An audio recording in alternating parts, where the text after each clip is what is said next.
Welcome to the Show. We are two geeks who talk about everything. My name is Aaron, and I am joined as always by my cousin Landon. Good day. How you doing? I'm doing with a slow computer and a crappy camera, and hey, life is beautiful. How are you doing? There you go. Live the dream. I'm doing great. I'm doing great. Nice weekend, you know. Got to Yeah, grill a little bit, got to go to the beach. It was nice. must be nice to live at the beach. Sometimes, You know what? except when there's a hurricane. I say that, but really I would hate it because it's humid and it's hot and there's sand. And who likes sand? Anakin hated sand. He turned to the dark side because of it. I think that was the root cause, really. That and people kept calling him Sand in Annie. all the wrong places. Yeah. I mean, That's gonna mess with a guy when it people call really you Annie is. and you got sand in all the wrong places. It's So it's emasculating. All right, so this week we are heading back down the rabbit hole that is the Marvel Cinematic Universe to discuss what might be the most consistently great trilogies of the powerhouse franchise. As Guardians of the Galaxy Volume 3 was just released this past weekend, we are discussing all three films in the Guardians saga. Landon, what are your overall thoughts on the Guardians trilogy? I love Guardians of the Galaxy. Talk about a surprise to me too, because I had never really heard of Guardians of the Galaxy, being Oh more of no. a DC person growing up. So when it was announced early on when they were going to do Guardians of the Galaxy, I was like, cool. And then when I knew it was Chris Pratt, I'm like, you mean from Parks and Rec? Yeah. I love that guy. You know Andy what I mean? Dwyer? So He's a yeah, Andy superhero? Dwyer. Yeah. So and he is always funny. So I mean, I was excited about it. And then when I watched the movie, I just first of all, the music, the comedic timing, the way it makes fun of itself, Drax. I mean, there's just so many great things about it. And each movie does not disappoint in getting the best out of those characters. It's true. Well said. And that being said, we must make it known that we will be discussing important details to the plot of each of these movies, and we'll probably throw in some plot details that come up in Avengers Infinity War and Endgame. So if you haven't seen these earlier films, you've now been warned. And when we come around to this weekend's blockbuster, we'll give you ample warning for spoilers there as well. So let's just go ahead and get There you started with Guardians of the Galaxy, which, looking back can now be called Volume 1. It was released on August 1st, 2014, directed by go. James Gunn, written by him and Nicole Perlman. Has a stacked cast, of course, which includes, as you mentioned, Chris Pratt as Peter Quill, aka Star-Lord, Zoe Saldana as Gamora, Dave Bautista as Drax the Destroyer, Vin Diesel as the voice of Groot, Bradley Cooper as the voice of Rocket Raccoon, Michael Rooker as Yondu, Karen Gillan as Nebula, Lee Pace as Ronan the Accuser, Benicio del Toro as the Collector, with appearances from Sean Gunn, John C. Reilly, Jaimon Unsu, Glenn Close, and Josh Brolin, the latter portraying Thanos for the first time in the MCU. It pulled in a cool $773 million at the box office and enjoys a fresh 92% critic rating on Rotten Tomatoes. Pretty impressive sport. Yeah, right. I I'm with you, man. This was a surprise hit in my opinion. I recall seeing the trailer for it way back when, and I was questioning who the frack are the Guardians of the Galaxy, you know? Yeah. Marvel Yeah. took a gamble on this and they won. They won. They may have Yeah. been at that point, like in the MCU timeline, it was like, Kevin Feige is just like, you know what, we could slap the word Marvel on just about anything and people would come see it. And we did. No, yeah, yeah. Like to me, like so I had no like you, I had no idea who the Guardians of the Galaxy were. None of these characters meant anything to me. A talking tree. I mean, really? What is this? And I don't know, like And the I knew raccoon. it was a I Marvel mean, movie. I knew it was a Marvel movie. And so I was like, yes, of course, I'm going to go see it because obviously somehow it's going to tie into all the other things. But it's like, seriously, what is Guardians of the Galaxy? I had no expectations for this thing when I saw it, and Right. so of course it exceeded And, my expectations. well, and up to this point, the funniest person in Marvel was Robert Downey Jr. Of Just course. for being his character, and even in Thor, Thor changes, over that series changes as far as its humor. By the time you get to Ragnarok, um, it I mean Chris Hemsworth is just funny. He's Yeah. just a funny guy. But in the first one, it was a bit more serious. So when you get Guardians of the Galaxy here, it's just like it was so left field, and it was so funny how Star-Lord just comes in so confident, nobody knows who he is.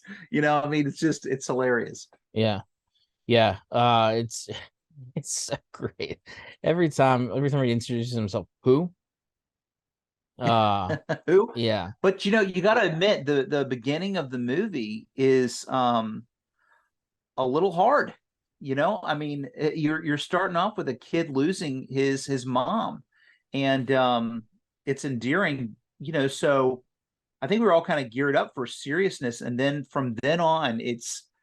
I mean, and the thing about it too about Chris Pratt that I love is while he is silly and funny in his humor, he's still kind of badass, in everything he does. I mean, he really can hold his own when he's going after the orb, what ends up being one of the Infinity Stones, right?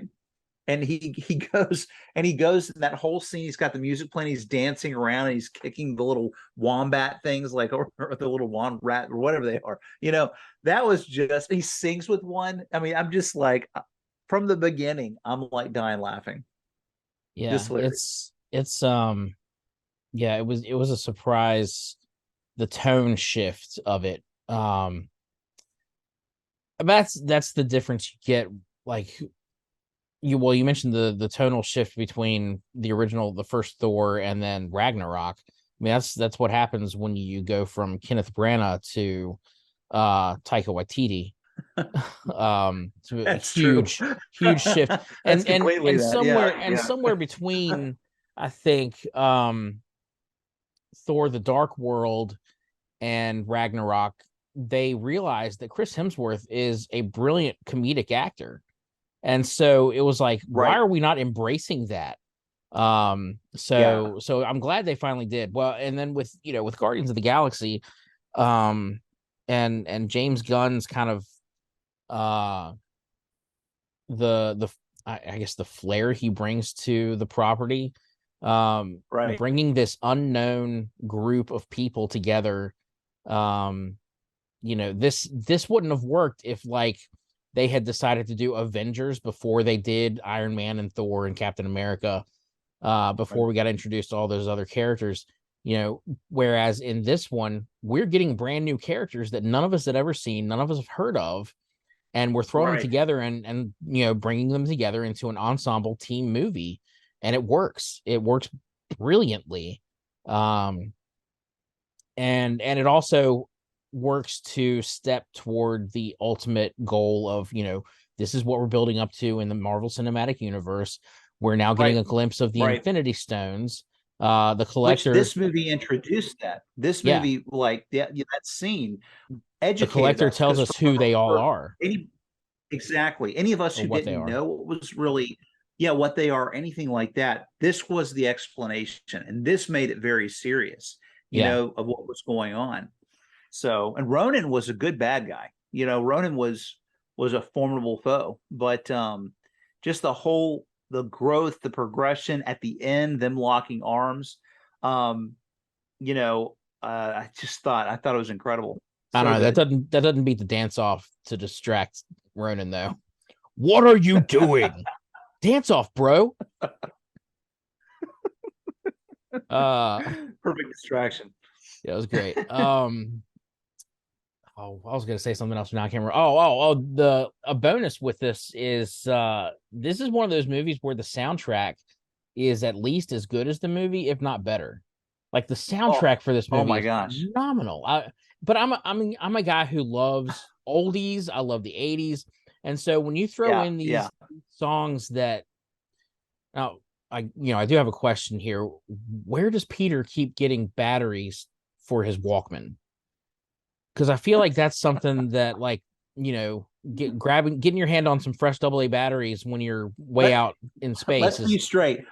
When you've got a crew member, Rocket, who is just technologically a genius, you don't have to worry about batteries. yeah, You don't, probably, yeah. you don't have to worry about anything. But you're right, the soundtrack was incredible. And just the choices they made for the scenes. I think one of my favorite Marvel moments is the scene with him and Gamora when she dances. That's just the best. That's one of the best little scenes in all of Marvel for me. So, and I do That's have the vinyl. but that's volume 2 though. No, when they dance on the thing, that is No, the first no, one. no. They he makes her listen to the song, but they don't dance until they're listening to Sam Cooke in the second one. Oh, I thought when she listened to the song, she started sweating. That was the part that I'm talking about. When they're sitting there and she's Oh yeah, like, she might sway, but then she knees him in the nuts. yeah, Uh no, that's the scene that I like. It's just a very brief moment when she's hesitant and then she says, "It's a very pleasant melody," she yeah, yeah, says or something like that. yeah. Um, I just it's a great little connection that the two of them have. And talk about like a change in character. You think about how Gamora and her sister um, Nebula. Nebula, how they have this. I mean, Nebula's a bad guy. She's just a bad guy in the Yeah. first one completely. But by the end of the series, she's not. It's good progression. So Yeah, she has a great character arc throughout the series. Um, yeah. What about Drax? Talk about completely hitting me off guard at how much I would love that character. yeah, Hilarious. yeah. His inability to understand metaphors and to I mean, take everything so literally. My favorite line from him is when they're breaking out of the prison and Rocket says his species doesn't understand metaphors, they go over his head. And he says, "Nothing would go over my head. My reflexes are too fast. I would catch it." Yes, thank you. Thank you for I love illustrating the our part point when there, Peter Quill's Drax. like, I love it when Peter Quill's like, and then we will, and he puts his finger across the neck. He was like, why Why would I would put my finger across the neck? I? And then he's trying to get like Oh people man, to agree with him. This is the sign for killing someone, right? You've seen that. And and the the other guy's guy like, agrees with him, he's like, but then Drax looks at him and like, no, I don't know what he's talking about. Yeah. that scene too when with that same guy, he like takes his knife. He's like, I'm taking this. He's like, that was my favorite knife. There's just these small little moments that are just really small that are just so hilarious. Yeah. Oh, Yeah. James Gunn, I feel just like so good. that's when you've really found a good comedic writer who can throw those little moments in uh that are unexpected. Like, I don't know if it's necessarily, part of the story, part of the script, but then it's like, you know what? This would be good here. Throw this in. And I Oh would man, love to so know, good, like, so good. with this the way that he directs, I wonder how much he gives to the actors um to ad lib throughout uh Yeah, filming. I I'm wonder just too. curious about that. Anything else to Well, in say whatever about way, their timing is great. volume 1? Just that I think Zoe Saldana was a great choice for Gamora. I'd seen her before in Center Stage. That was one of their first. I think the first one I ever saw her in. And then she had been Uhura in Star Trek, and then she had one of the Pirates of the Caribbean movies. But her her acting, I really enjoy her. And then of course Avatar, which is one of your favorite movies. So, Sorry, I but threw up a little in my but mouth there. seriously, she's great. And then Karen Gillan, who played Nebula, I'd known her from Doctor Who, and so for her to be in this movie was really really fun. So it's just a great cast, fantastic. Good old Amy Pond. Yeah, Yeah, you pwned.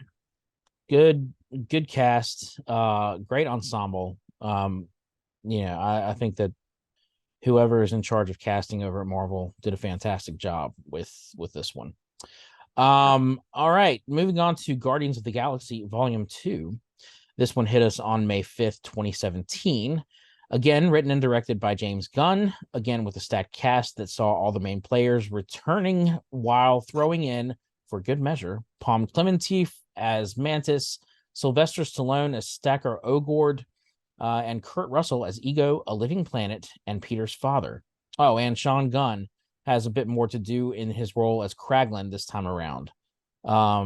This time, the film made $869 million at the box office and currently sits at an 85% on Rotten Tomatoes. So not as high as the first one, but still a respectable critics number. Thoughts on Volume 2? So Kurt Russell was a perfect choice for Ego, in my opinion. I mean, Yeah. not only is he just a smooth guy, he's just any perfect guy to play Quill's dad. I mean, I really enjoy him a lot. This was not my favorite movie of the three, but I guess because there are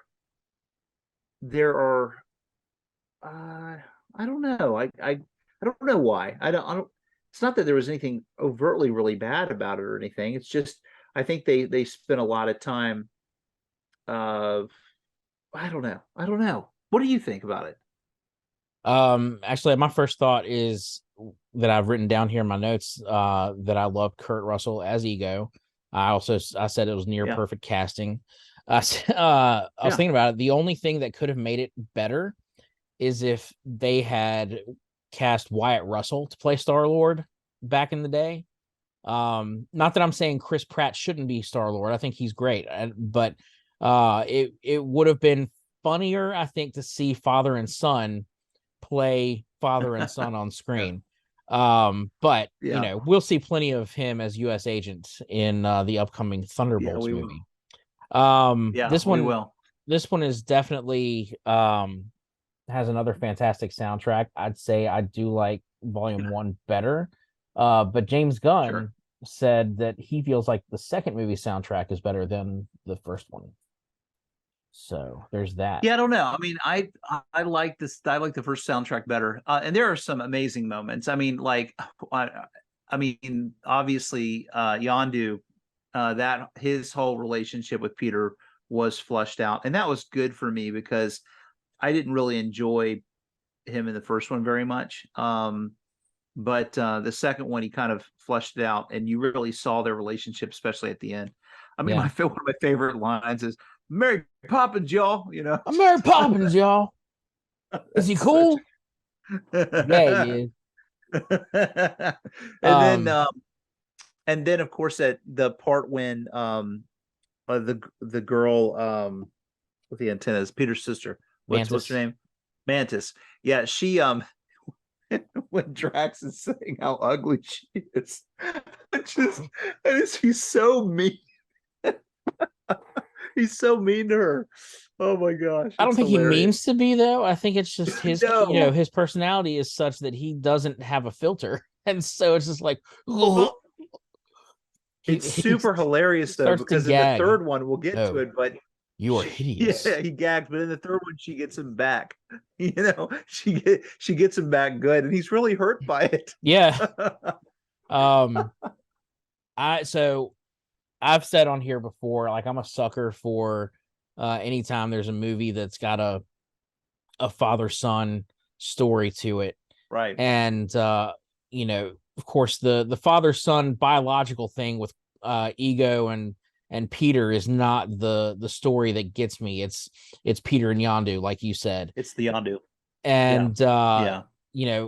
his character didn't have a whole lot to do in the first one. He was kind of a almost Yeah. like a secondary antagonist in the first one, really. Right. But here Right. we see just how important Peter was to him, uh, and that he saw him as a son, and which Right. makes sense. As earlier in the movie, we're seeing a lot of he gets a lot of the mutiny that happens.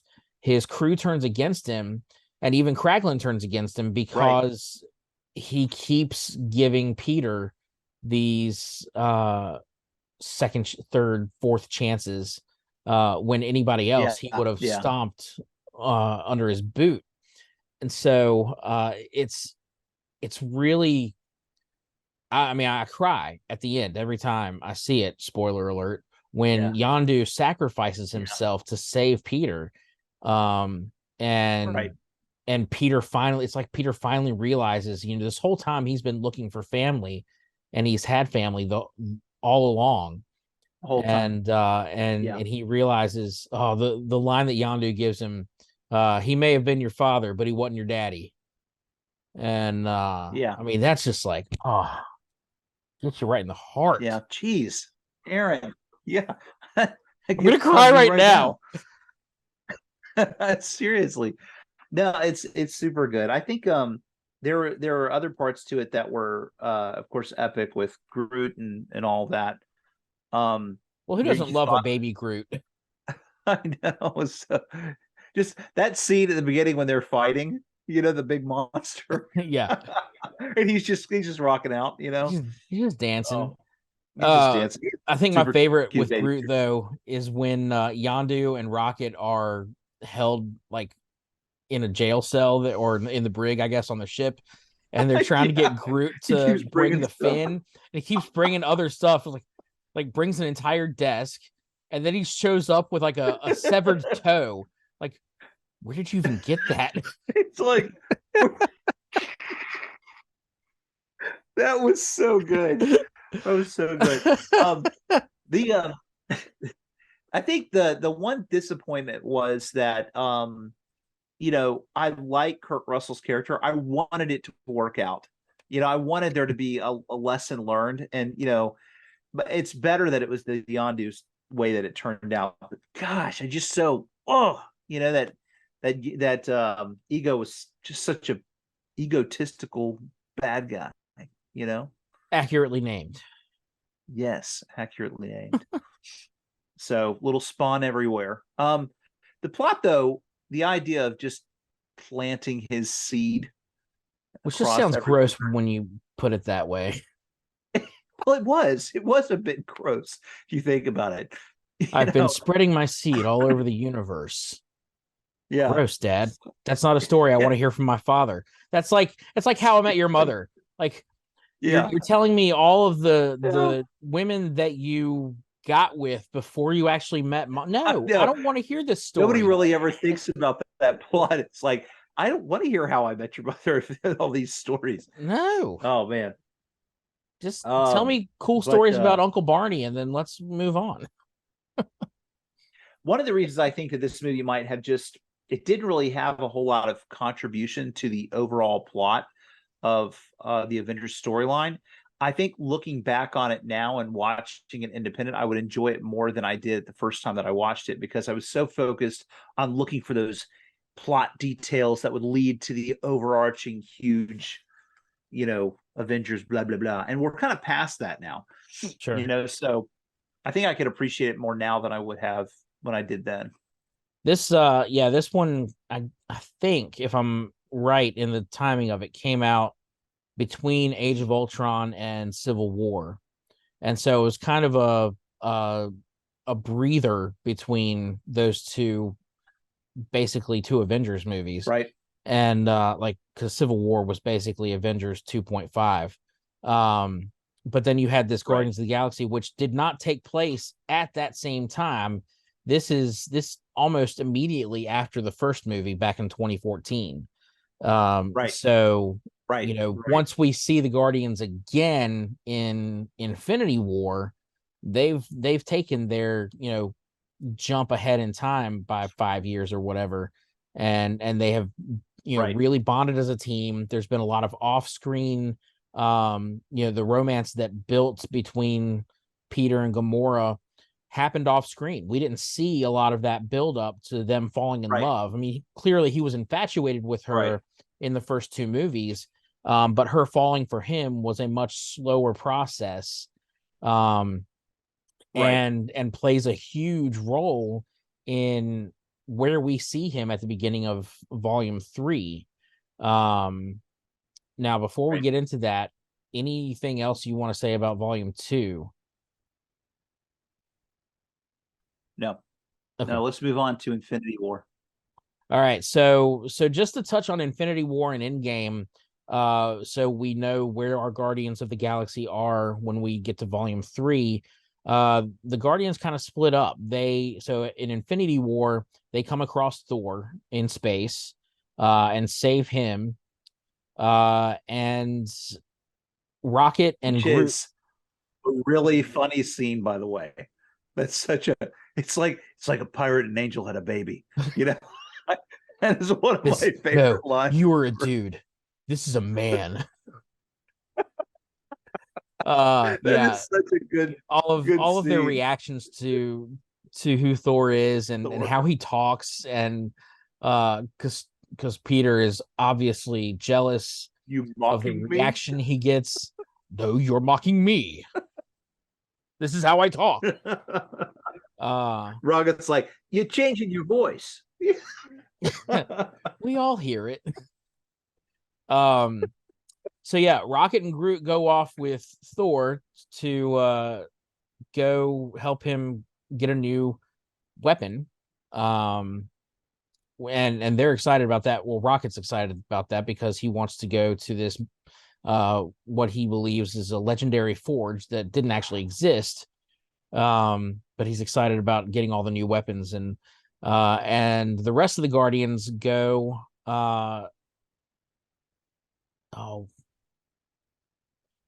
they go to the Collector because they know that Thanos is going to go there to get the Reality Stone from the Collector. Right. So they think they can go and stop him. Gamora thinks she can go and kill him, which doesn't work out. He Right. takes Gamora because he needs her to get the Soul Stone because she knows where it is. It And totally then, messes with, and that whole scene when he does take her too, you have this Peter, Gamora, and Thanos moment where, she's told him, you got to kill me. yeah, He'll use, so you got to kill me. And I mean, it's just quite the scene, emotional. You see their tie. he's hesitant, but she pleads with him to do it, and he does. He pulls the trigger, but Yeah. Thanos uses the Reality Stone to change whatever blast would come out of his gun into bubbles, which is almost cute. I mean, really, if you think about it.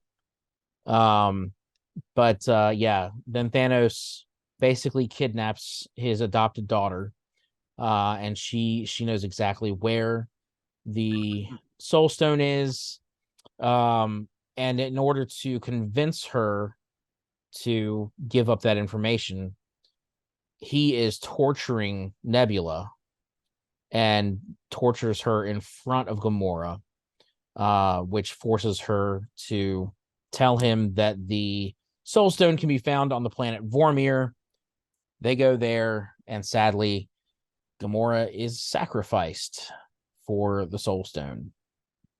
Um, At the governance of the Red Skull, no doubt. I mean, it was oh just, yeah, hello, yeah. you leaving, welcome back. You know, so yeah, Um, then that scene was just, I think, was something else too, because just how basically the Red Skull says that he's got to sacrifice what he loves the most, and she's just laughing because she's just like, she's convinced you he don't can't love love him. anything, Yeah, but he does. He loves her in he his loved her. twisted way.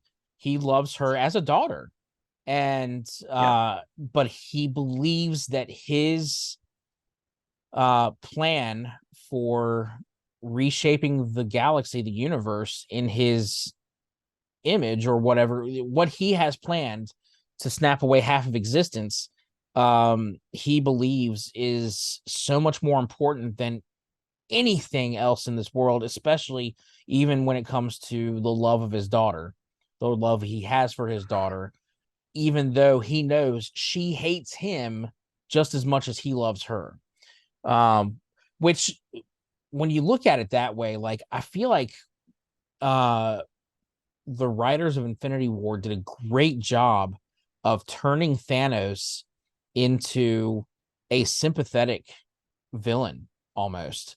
You look at him and she's mocking him because he's weeping, like he's crying, knowing what he has to do. And the Red Skull points out those tears are not for him. And then she realizes what he's gonna do. She realizes it. Yeah. Yeah. So it's well, and then of course we fast forward to when they Thanos is on his home planet. Right, where we get to Titan, the Guardians are there waiting for him with Iron Man and Doctor Strange and Spider-Man. And they manage to work together and they almost get the gauntlet off, but Peter, a little hothead that he is, realizes that Thanos killed Gamora and punches Thanos in the face, breaking Mantis's control over him. And well, they all get snapped away, except for Nebula. Nebula and Rocket are the only Guardians who did not get blipped. So they survive those 5 years without everybody. Then, of course, everyone comes back in Endgame, including Gamora, but it's a different Gamora. It's a Gamora from a different timeline. And so she does not have any of the affection for Peter that the Gamora we knew in Volume 1 and 2 would have had for him after they grew so close because this together. Gamora preceded.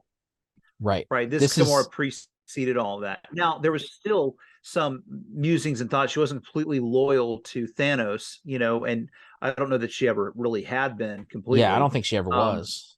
But, she definitely was not in the mutinous place that she was at the point when Peter met her in the first Guardians of the Galaxy. So, he is, it's hard. It's hard seeing them reconnect that way and not, and of course they don't stay together. She goes off. Yep. So yeah, she kind of disappears at the end of Endgame. Then we see the next time we see the Guardians is in Thor: Love and Thunder, because Thor has joined the Guardians, and so they have kind of a brief cameo there at the beginning. And then Thor. Did you think they were going to have a bigger part in the movie too? No, not really. I'm glad that they didn't, because then it wouldn't have been a Thor movie. Like they would. I would have rather seen Thor show up in a Guardians movie. But then again, that would have I feel like stolen the thunder away from the Guardians. To have, a character like Thor, who is, obviously a lone wolf kind of character who carries his own movie, and is not really part of that ensemble. So I don't know. I'm glad that they didn't have a bigger role in Love and Thunder. I don't think that having them around longer would have made that movie any better than it was. I mean, it could have used everything it could got. It wasn't the best movie. I mean, it couldn't have hurt, but no, I'm. So that's the last time we see Pee Wee Herman would have made it better. Oh, I don't know about that. I mean, if he was dancing to Tequila, maybe. If he had his bicycle, maybe. If Large Marge sent him, definitely. All right, so that brings us to Guardians of the Galaxy Volume 3. Just came out this past weekend, May 5th. You don't want to talk about the holiday special? We talked about the holiday special back in anything about... We talked about that back in December. I ladies know. and gentlemen, Just saying, it if you happened. if you want to hear about our thoughts about the holiday special, go back to listen to our old podcast from December. Okay, fine. Uh, holiday special. Kevin Bacon gets Just from a kidnapped by character Drax progression. by Drax and Mantis. We discover that Yeah, but Mantis. the character progression part, that's the part. That's the part that's important, is that you learn that Mantis is actually Peter's sister. Yeah, So that was they're like half and they siblings. connect, and yeah. Yeah, that's the So important part. That's that's really the the main that's thing to the get from it. yeah. I mean, it's a fun special, but like if we're talking about overarching plot, that takeaway is really the only thing that carries into Guardians 3. So yes, keep that in mind. Mantis and Peter are half siblings. So this one came out May 5th of 2023. That's this year. Again, written and directed by James Gunn. Same stacked cast, returning from the first two with the addition of Chukwudi Iwuji, I hope I'm saying that right, as the High Evolutionary, Will Poulter as Adam Warlock, Maria Bakalova as the voice of Cosmo the Space Dog, Linda Cardellini as the voice of Lila the Otter, Nathan Fillion as Master Karja, and our forever Lex Luthor, Michael Rosenbaum as Martinex, a high-ranking Ravager. As of May 7th, which is when we're recording this episode, the movie has already brought in a worldwide box office of $282 million and has an 81% critic score on Rotten Tomatoes. All right. Thoughts on Volume 3? All right, well, guys. So this will be our spoilers. Spoiler, yeah. We are definitely getting into spoiler territory for a brand new movie here. If you have not yet seen Guardians Volume 3, turn off the podcast, go see it, and then come back. 3, 2, 1, spoilers. So I guess I like the movie. I don't think that I don't think it was a great movie. I think it was a good movie. I think this movie was brought to us by the SPCA. Definitely. I mean, oh yeah, I was waiting for Sarah McLachlan to show up and start singing "In the Arms of the Angel," and just have a black and white montage of all of these horribly treated animals in cages. Oh. Yes. So, and I appreciate it. I like that there was a Rocket storyline. Yeah, I think it just I don't know. You say what you liked about it, because I feel like you liked it maybe more than I did. You know what I mean? And I did not like it. Don't get me wrong. It was promoted as being the best Marvel movie since Endgame, and I actually enjoyed multiple movies more than this movie since Endgame. What do you think? I actually agree with that statement. I think this was the best one since Endgame. Well, there you go. When I compare it, like that doesn't mean I think it's better than Endgame. When I compare it to, except maybe for Spider-Man No Way Home. That's one of the number one in my mind. The rest of what we've seen out of Phase 4 and thus far Phase 5, I would say, with the exception of Spider-Man, I think this is probably my favorite of what we've seen out of the MCU since Endgame. Okay. I really liked the Rocket backstory. I really enjoyed his origin and those flashbacks to him with these other, I mean, really they were prisoners who were basically brainwashed into believing that the High Evolutionary was some sort of deity to be worshipped. They saw him as like a savior, even though he is the one who was causing them all of the pain that they've been through. But they are still convinced that he is creating a world for them to exist in. But they are for Right. him just a means to an end, which is just tragic and sad.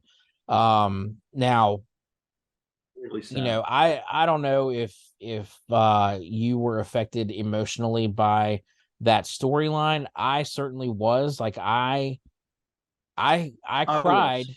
was. So again, we're in spoilers, so you've been warned, but like I cried when in those flashbacks Rocket decides it's time to escape, and he opens their Right. cages, and Lila is killed first, and then the other two are killed in Yeah. the crossfire.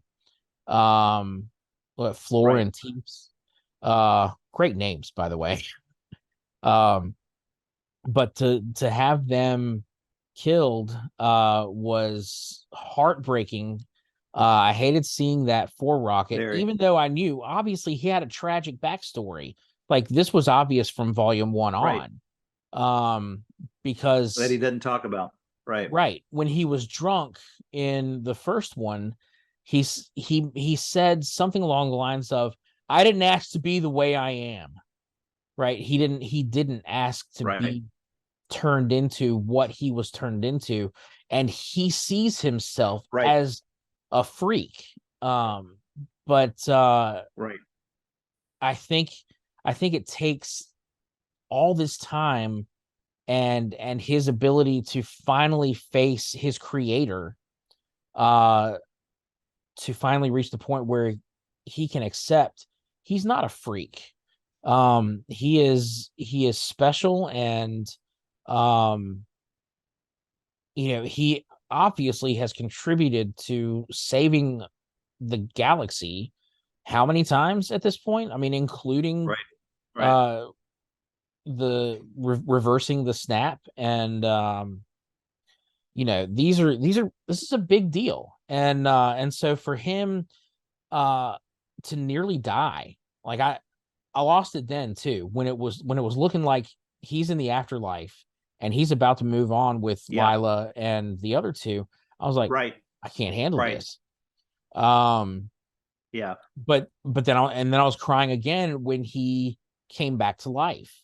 When he, Yeah. woke up, and Peter's hugging him, and Groot gets in there and hugs him and That is was growing that was a extra great scene. limbs. Uh, oh my gosh, it Yeah. was so Yeah. good. Um, I will say that is where I got the most emotional. I am surprised by this movie. Um, they managed to tie everything up and give everyone their kind of send off, Send off. Yeah. without killing anyone off. I thought for sure, Yeah. based on the trailers we were seeing, that somebody, if not multiple members of the Guardians, were Right. going to die. Like I was expecting Peter to die at one point. I was expecting Drax to I die at some expected point. Drax to die. Yeah. I expected Um, Drax to die from the pre. Especially because like I'm even glad behind the Drax didn't scenes. die. No, no, yeah, I am too. Yeah. But like behind the scenes, Dave Batista has said this is the last time he's playing Drax. He's like, I'm getting too old for this. I can't keep playing this role, and it's understandable. Yeah. So in light of Right. that, I thought for sure they're writing him out of the MCU so that there's no excuse for him not to show up. Um, Yeah. I like how you don't have to kill people to write them off. You know what I yeah, mean? yeah, First they of gave all, we've people always another seen that purpose. he has always had his backstory be about his family and how Ronan killed his wife and daughter. And for him at the very end with all those little kids, and for him to kind of be the daddy, at Yeah, nowhere for all these kids. And for him to dance and do all that. That was such a great way. I can walk away from the storyline of Drax happy at how that ends out. Um, I really like that a lot. I wanted Gamora and Peter to get together. I wanted, or at least I wanted something to happen. Something that would have somehow restored her mind from the time and bridged across the time span, or something alternatively that would have similarly even sparked that little moment. You know what I mean? Had they just had a moment where they got to listen to music together, something that was a letdown for me. I can appreciate how someone would look at it and see her with the Ravagers and her joining up. Because if you look at the Gamora storyline overall and her being a part of something, being a part of Thanos's world, his whole agenda, her never really having a family of her own like that, and then for her to be welcomed into the Ravagers was cool. Don't get me wrong. I could see how somebody would like that. It's the romantic. I really wanted them to get back together, and maybe they will. Who knows? Since Star-Lord will return. Yeah, so I'm actually glad they didn't end up back together. And I think that for like if they had, then it wouldn't have made sense for for one, for her to go back to the Ravagers, which apparently she's been working with since the end of Endgame. And it wouldn't have made sense for Peter to decide to go back to Earth to be with his grandfather. So like Right. if But that was a touching scene. I appreciated that scene. yeah, I'm glad that that's happened. I think we can speculate after the end. Obviously James Gunn is not coming back for another Guardians movie, but I think they have left it open that if they decide to do another Guardians of the Galaxy, they have their new version of the Guardians with being led by Rocket. You still got Groot, Kraglin's there, Cosmo, Adam Warlock is a part of the team, and that little girl, Phyla. I was watching a video about it. She's a character from the comics, uh, but in the comics she has a different origin where she's like the daughter of Marvel. Oh, So I don't know if they would like if they were to explore her backstory and find out that her genetic code somehow was created from tied to DNA Marvel. from Marvel, from Captain Marvel. Right. Um, Yeah. but so it'd be interesting to see that team move on if there's ever a volume 4. Uh, Yeah. but then all we Did you get. like the Adam Warlock storyline? Did you like him? Um, I was disappointed by Adam Warlock. I feel like that was one of those things that I guess fans speculated a little more about. Of course, I've never read the comics. I don't know who Adam Warlock is very much, but I do know that when they started talking about him after Volume 2, the talk was that in the comics, Adam Warlock played a big role in the Infinity Gauntlet saga or whatever, and obviously that's not what we got from him. And they Right. turned him into somebody who was this super powerful child in an adult body. And they made the I excuse thought that, so oh, too. you I you was got him out of the disappointed. cocoon too quickly. He wasn't ready yet. Um, and I so think that actor could have delivered more had they let him. yeah, oh yeah. I mean, he's done some funny things too, but I mean, I really think he's a pretty good actor from watching him. I think he could have delivered, you know, a more formidable, not just powerful, but like not being stupid, Sure. just Yeah. and maybe they will, maybe I mean maybe this is part of growing, getting out from under his mother's, ruling. I don't know. Well, and But if they ever decide to do a volume 4, I'm sure he will be a part of it. And I would be interested to see, how his character develops. But I do think that overall that character was a disappointment for me in this movie. But yeah. as far as like again speculating about the future of these characters, I think the only thing we can really count on is that Peter is going to return at some point, because we do get the message at the end: the legendary Star-Lord will return. And so I think it's safe to say that he will show up in one or both of the next Avengers movies at the very least, um, with him being on Earth now. So I think he will play a role somewhere down the line. It just depends on where they decide to throw him in at first. And then, of course, Yeah. Yeah. Mantis is off trying to find her people. Um, So interesting, Right. interesting place Which to have I don't everyone. know, go in different ways. Remind me what happened with Nebula? Where did she go? She's at nowhere. She's She just at is, nowhere. yeah, So she's just she's gonna administratively. right. She's basically the de facto leader at nowhere now, and is Okay. building a society with all the new people that they saved from uh the high evolutionaries ship And all the animals. and the animals. And all of the animals, the many all from the ark, so Yeah. one of the things that was surprising for me is Kraglin was kind of a funny side character as Yondu's second in command for the Ravagers. Um, or what were they, the Ravagers? What Yeah. did they call? They were okay.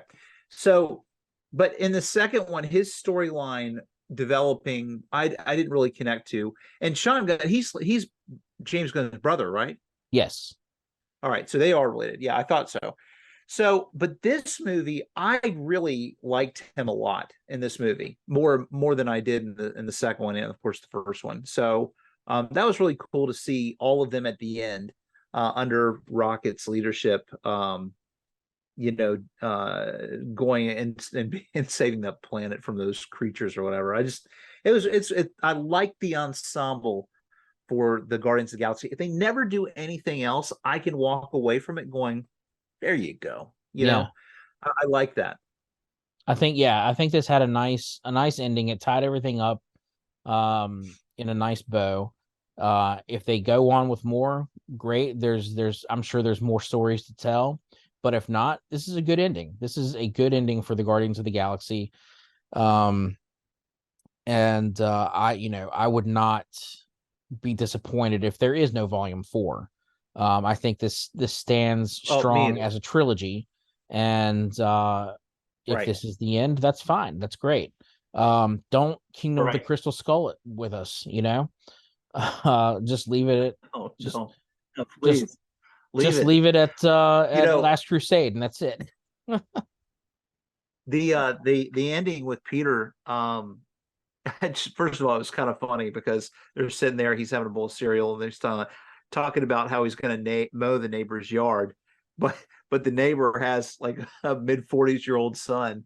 Yeah. He's like, I don't know why he can't. I mean, mow the yard himself. And then the granddad's like, I could tell you some stories, or you have no idea, or something like that.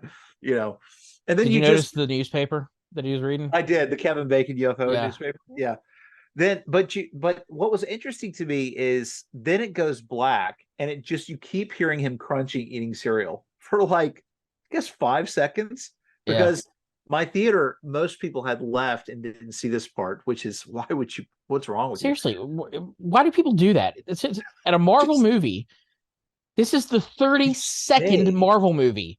How do people you not stay to the end. know that there are You stay to the end.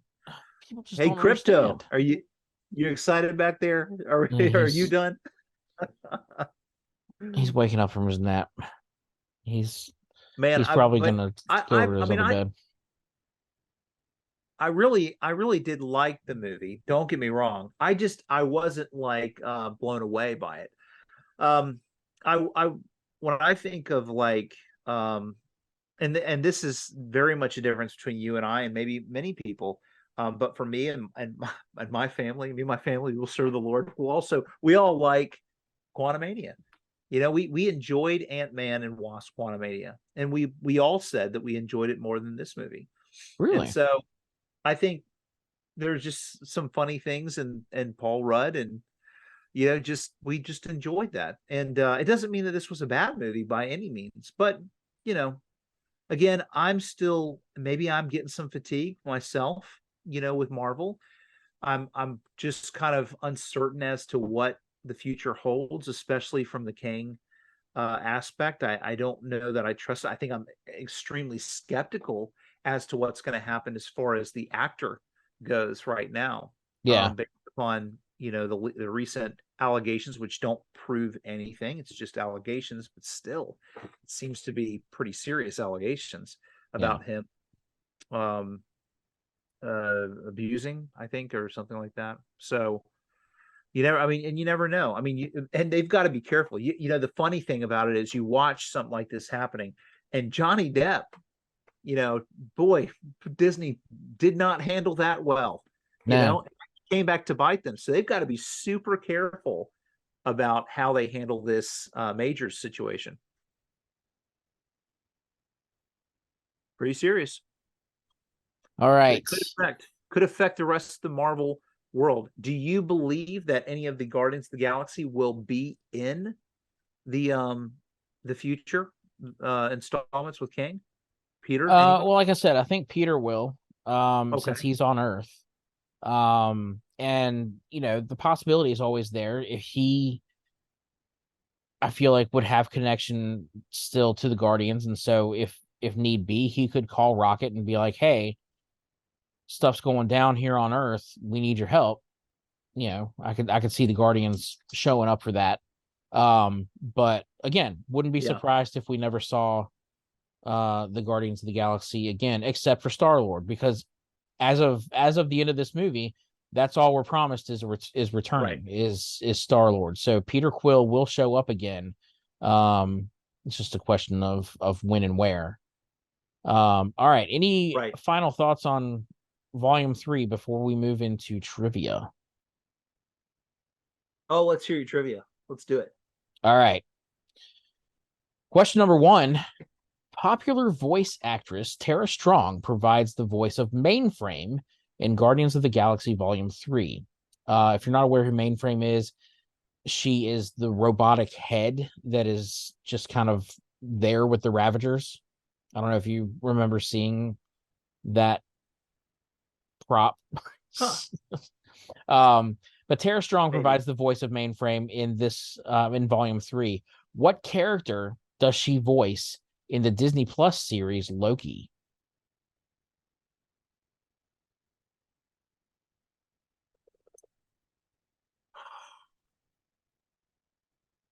And Loki.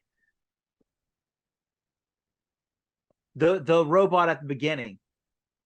The little voice box that's talking to him. That's the face on the TV screen.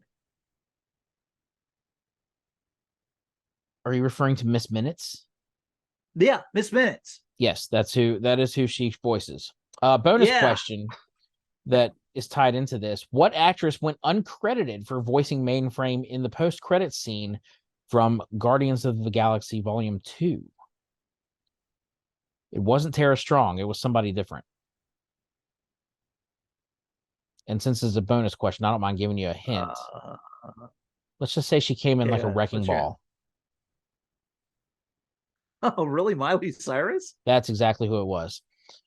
All right. Question 2.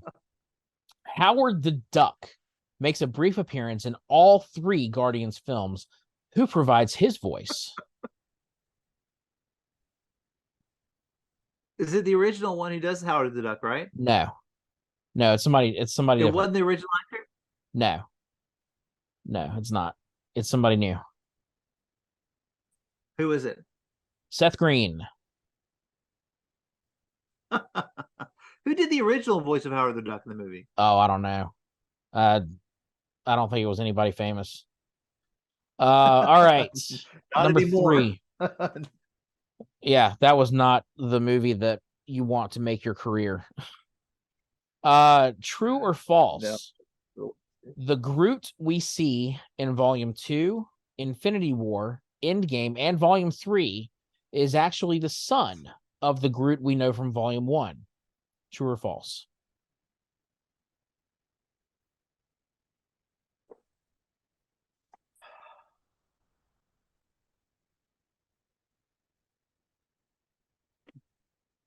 Gosh, I guess I could go either way on that because I could see how, because of his sacrifice, that is the offspring, a little bud of him.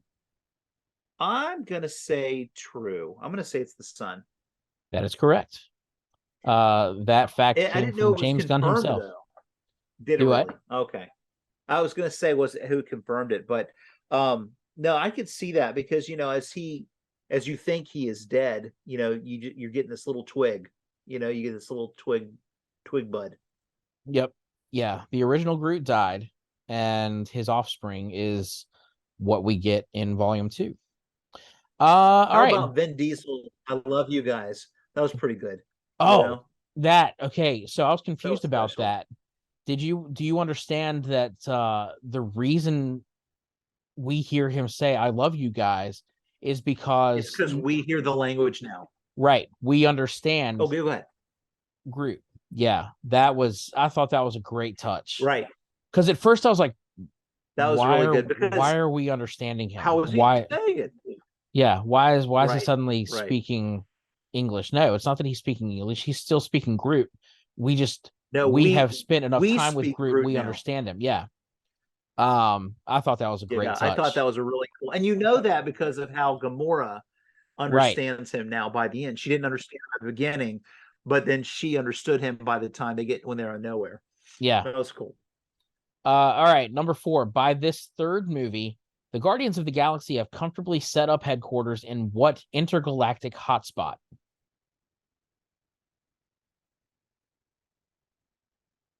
Uh, where they've set up headquarters? Yeah. Nowhere? Yes. Oh, okay. Gotcha. Spelled with a K. All right. Final question. Is Cosmo the space dog a good dog or a bad dog? Cosmo the space dog is a good dog. She is a good dog. How dare Kraglin call her a bad dog? And she was a good dog She the was. She entire, was a good or he dog the whole was. time. Just the bestest good She dog. Did you notice how they had Judy Greer as the voice of the pig monster? Did you notice that in the No, credits? I didn't Like, see that. I was like, really? Oh, So some bonus information here. A friend of mine, I don't know if I've mentioned this on here, but a friend of mine, Jennifer Hamilton, is an employee of Kevin Feige, like works directly for him. And she's in the really? credits. I will insert an image of the end credits here. But so I'm really good friends with her sister Nicole. You've heard me talk about Nicole before. My friend down in Yeah, was in yeah. Raleigh, the Raleigh area. She and her daughter Gabby went to see Guardians on Thursday afternoon, and as soon as they got out of the movie, they called Jen out in California to let her know what they thought about it, and she was standing right there with Kevin Feige, and uh, I guess Jen had them on speakerphone, and she told Kevin that her sister and niece really enjoyed the movie, and he laughed. And then later, so their brother Ryan lives in Blacksburg, and he did the same thing. When he got out of the movie, he called her to let her know that he really liked it, and she let him know. And apparently, he was on the phone with somebody, and he told whoever he was on the phone with, yeah, Jennifer's brother and sister both really like the movie. So Kevin That's Feige is cool. out there talking So, about. Yeah, go ahead. well, I was just going to say, so we confirmed then that Kevin Feige is real Oh yeah, he's because real. after He's not a watching, of robot. course, She-Hulk, I was, not sure anymore. Yeah, he's definitely real. I would love to get Jen on the podcast. I know she can't answer any questions, but it would be great just to have her on here and be like, so what can you tell us about the next Spider-Man movie? I can't tell you anything. Oh, that's great. What can you tell us about the next Avengers movie? I can't tell you anything. See, that's the kind of content that people are looking for. Um, yeah, Let me I just say, let me just rephrase everything that I just said.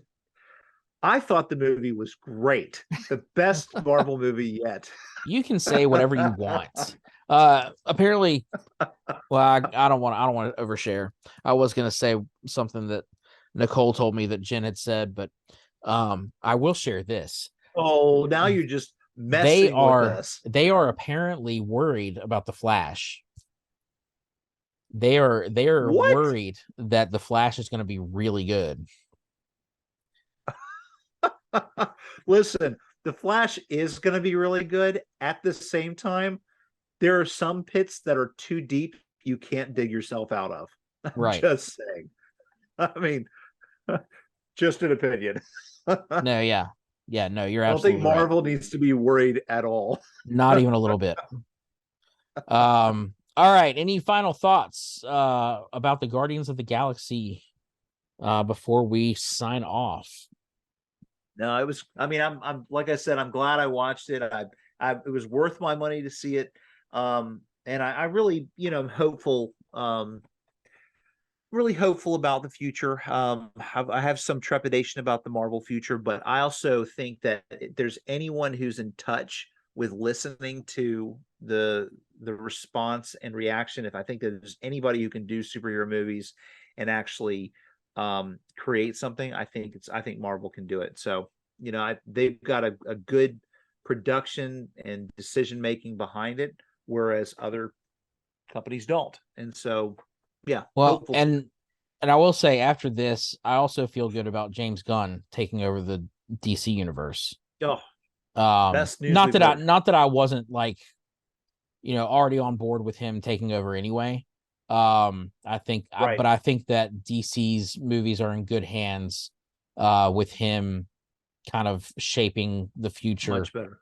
of what DC's studios can do. So, all right.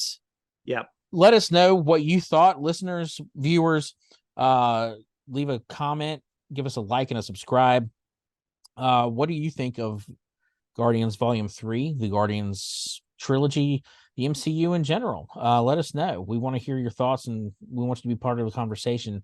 So until next time, be sure to have a great whatever it is, wherever you are.